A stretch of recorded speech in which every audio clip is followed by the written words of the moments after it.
Olá, pessoal!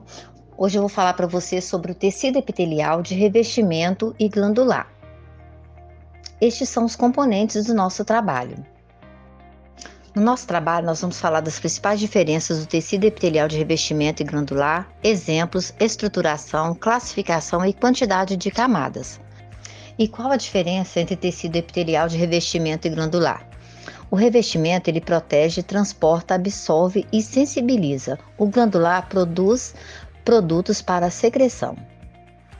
O tecido epitelial de revestimento é um tipo de tecido do corpo humano responsável por revestir as superfícies externas e internas do organismo. Ele desempenha diversas funções essenciais como proteção, absorção, secreção e percepção sensorial. São alguns exemplos do tipo de tecido. O da epiderme, que é uma camada mais superficial da pele. Temos também o revestimento interno do estômago e temos também o revestimento da pleura ou até mesmo o revestimento do coração, pericárdio. A verdade é que o tecido epitelial de revestimento está presente por toda a parte do corpo humano. Veja só. Epitélios formado por uma camada de células, pseudoestratificado, simples pavimentoso, temos o simples cúbico, o simples prismático e temos também os epitélios formados por várias camadas de célula, que é o estratificado pavimentoso, estratificado de transição e estratificado prismático. A estrutura do tecido epitelial de revestimento é composto por células justapostas, intimamente unidas umas nas outras. É a neural e a vascular, ou seja, não tem vasos sanguíneos, região superficial livre e região basal fixa. Se não possuem vasos sanguíneos, como é realizado o transporte dos nutrientes? Através do processo de difusão. E o que é difusão? Difusão é o transporte passivo dos solutos das moléculas, como oxigênio, glicose e outros, através da membrana plasmática. As células epiteliais podem apresentar três diferentes formas, sendo pavimentosas, achatadas, células cúbicas, células prismáticas, altas e estreitas.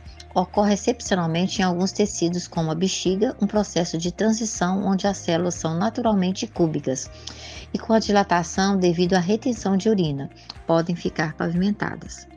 Bom, agora que conhecemos alguns formatos, vamos à classificação das camadas. Simples ou uniestratificado, que é um epitélio simples que tem uma camada de células.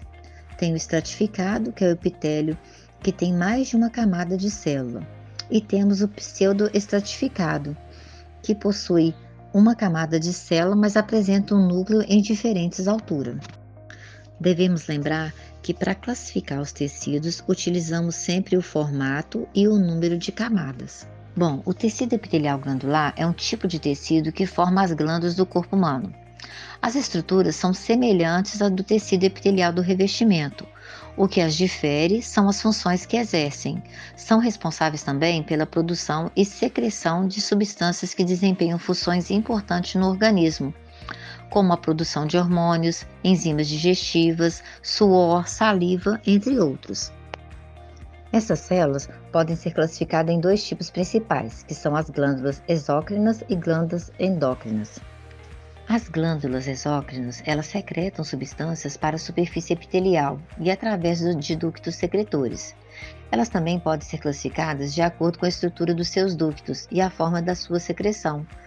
Os tipos incluem glândulas merócrinas, que são glândulas que liberam somente substâncias por ela produzida, que são glândulas salivar e sudoríparas. Já no caso das glândulas apocrinas, são glândulas que têm fragmentos de células que são liberadas juntamente com a secreção. Temos também glândulas holocrinas. Nesse tipo de glândula, toda a célula degenerada é liberada juntamente com a substância por ela produzida. Já no caso das glândulas endócrinas, ela, por outro lado, secretam suas substâncias diretamente na corrente sanguínea, não há ductos, elas produzem hormônios. Hipófise, tireoide, glândulas suprarrenais, pâncreas e gônadas. Temos também as glândulas mistas. Elas são capazes de exercer as duas funções. Exemplo, nós temos o pâncreas.